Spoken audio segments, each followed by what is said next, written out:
मुलगी आलेली आहे. या मुलीला विचारूया हिने काय बनवलं. इको फ्रेंडली सिस्टम या मुलीने बनवलेलं आहे. तर पहा, सांग बेटा हे काय इको सिस्टम.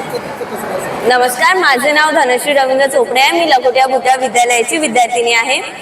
माझ्या मॉडेलचं नाव आहे and eco friendly cloth drawing room पर्यावरणपूरक वाळवंट बहुकक्ष.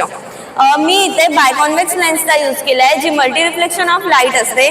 रूमच्या आतमध्ये मी सिल्वर फॉईलचा यूज केला आहे, जी मल्टी रिफ्लेक्शन ऑफ लाईट असणार.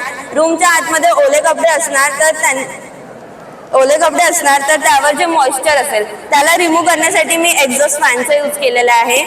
आणि हे मॉडेल बनवण्याचा मेन मोटिव्ह असा होता की पावसाळ्यामध्ये कपडे सुकवण्यामध्ये प्रॉब्लेम होते, तर त्यामुळे मग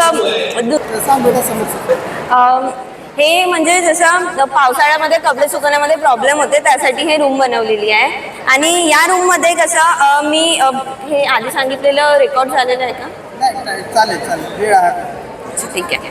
तर इथे बायकॉन्वेक्स लेन्सचा यूज केला आहे, जे मल्टी रिफ्लेक्शन ऑफ लाईट असते. लेन्स जे मल्टी रिफ्लेक्शन ऑफ लाईट असते, जे लाईटला जे सनलाईट आहे ना त्याला रूमच्या आतमध्ये कॉन्व्हर्ट करते.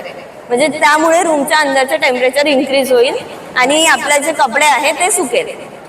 म्हणजे कपडेही सुकेल. आणि म्हणजे कपडे जर आपल्याकडे कपडे जास्त प्रमाणात नसेल तर कपडे रूम खाली असेल तर तिथे आपण जसं ड्रायफ्रुट्स वगैरे ते पण सुकू शकतो, किंवा जे पल्सेस ग्रेन्स आहे ते सुद्धा आपण या रूम मध्ये वाळवू शकतो.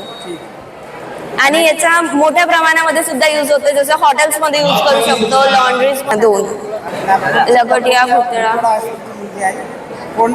हो. म्हणजे ही पीपीटी शो करून द्या तुम्ही. चला, ही पीपीटी आहे आणि कुठली क्लॉथ राहील. तर पहा, या मुलीने क्लॉथ ड्राईंग म्हणजे कपडे वाळवण्यासाठी जी काही सिस्टम बनवलेली आहे तर खूप कौतुकास्पद आहे.